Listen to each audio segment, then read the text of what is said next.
Assalamualaikum warahmatullahi wabarakatuh. Alhamdulillah wassalatu wassalamu ala Rasulillah Sayyidina wa Maulana Muhammad bin Abdullah wa ala alihi wa ashabihi wa man walah wala haula wala quwwata illa billah ma ba'da.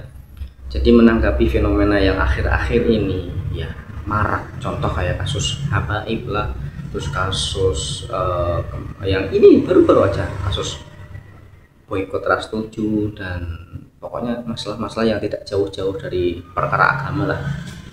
Di sini saya bukannya, mohon maaf banget, bukan membela sana ataupun membela sini, merendahkan sana bahkan merendahkan sini, tapi saya pernah mendengarkan makalah bahwasanya agama itu membutuhkan pembanding. Nah, karena apa? Karena kalau agama tidak butuh pembanding, itu pasti akan tidak karu-karuan dan akan menjadi masalah yang amat besar, menjadi lebih besar masalahnya kalau tidak ada pembandingnya. Maka ya benar saja kalau ada pembanding. Contoh dari zaman dahulu itu kan ada habaib, terus awal-awalnya bagus, mengajarkan tentang Islam, kebaikan dan sebagainya, mengajarkan tentang keberkahan, pokoknya awal-awalnya bagus. Tetapi lama kelamaan di situ muncullah doktrin-doktrin. Nah, di situ mulai ada doktrin-doktrin dan seolah-olah orang lain selain habaib itu seolah-olah kalau menentang sama habaib itu salah, padahal kita berusaha meluruskan dengan ajaran Al-Quran, hadis, ijma, qiyas, dan qaulnya para ulama dan sebagainya. Kita berusaha meluruskan itu, akhirnya menjadi rusak, menjadi kacau, menjadi nggak bisa. Karena apa? Karena sudah ada doktrin. Nah, ya mohon maaf, itu nanti malah jadi kebodohan. Makanya datanglah Kiai Imad itu sebagai pembanding.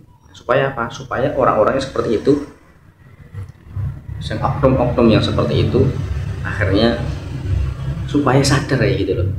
Makanya dibutuhkan pembanding. Terus kasus yang ras 7 di boykot itu sebenarnya sih kalau itu bagi saya itu merupakan sebuah kritikan, karena sudah mulai bermunculan ya mohon maaf lah mabuk agama itu ya, ajaran-ajaran itu seolah tidak dipakai kalau ngajinya seperti itu, tapi berkah. Yang penting berkah, kamu gak usah ngaji, yang penting berkah, ikut apa kata kiai. Padahal kiainya hanya mengikuti kata nafsunya. Ya naudzubillah min dzalik, semoga kita dijauhkan dari hal-hal yang itu. Yaitu kalau kita menanggapi secara, mohon maaf banget, saya berkali-kali mohon maaf karena saya takut salah kayak gitu loh. Tetapi saya ingin meluruskan bahwasanya ini sebagai pembanding, karena ada apa ya, pelecehan seksual di pondok lah, terus adanya kasus yang macam-macam di pondok lah, dan orang-orang yang membela itu merasa oh itu penghinaan, itu nggak boleh seperti itu. Padahal kalau mau berpikir ya, itu ada benarnya juga gitu loh. Nah, ada benar juga, makanya kita butuh pembanding kayak gitu. Nah, mohon maaf kalau ada yang tersinggung atau bagaimana. Saya juga sebenarnya mau ngomong seperti ini berat, tapi kalau saya nggak ngomong seperti ini gatel pak rasanya. Karena ya itulah kembali, makanya saya tidak menyalahkan ya.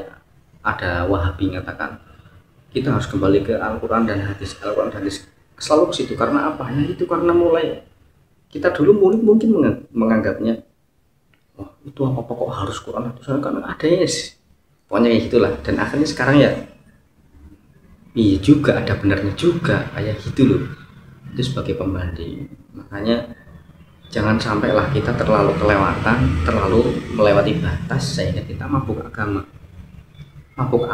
kalau untuk diri kita sendiri oke lah, tapi kalau mabuk agama terus membawa-bawa orang, akhirnya orang-orang yang tidak tahu apa-apa hanya mengikuti kalian secara 100%. Akhirnya mereka tidak mau belajar, tidak mau mempelajari apa yang sebenarnya harus dipelajari, tetapi hanya mendapatkan doktrin dari kalian, dari kita. Kalau orang itu takut banget gimana? Akhirnya tidak mau belajar, lah percuma aku belajar, sama-sama masuk neraka, nggak usah belajar sekali. Nah itu akhirnya timbul seperti itu. Bukan berarti saya paling pinter, bukan berarti saya yang paling sehat, enggak. Kita semua itu sakit kalau kita kok mengutamakan ego kita. Kita mengutamakan ego kita bahwasanya itu salah, saya yang paling benar. Nah nggak beda dong sama setan. Makanya perbandingan yang seperti itu harusnya kita dengarkan, kita pikirkan, iya juga. Makanya kalau kita berada di orang yang berada di tengah, itu insya Allah kita akan selamat. Tapi kalau kita terlalu condong ke sana, kita berbahaya. Condong ke sana, terlalu condong ke sana berbahaya. Kayak gitu.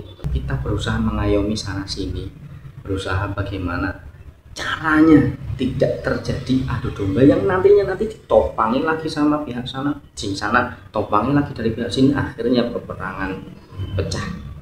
Kalau kayak gitu, siapa nanti yang akan dipermasalahkan? Siapa yang akan bertanggung jawab? Enggak ada. Nah, makanya itu saya saat itu sangat khawatir ada kayak gini, kritikan kayak gini, seolah jadi ada dua kubu, ada masalah habaib dan bukan habaib, akhirnya menjadi dua kubu, dan itu terus kayak gitu.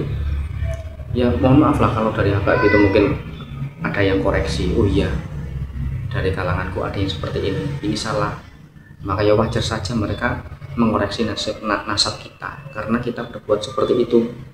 Ayolah kita perbaiki, kita jangan sampai kita seperti ini. Seharusnya kalau seperti itu selesai.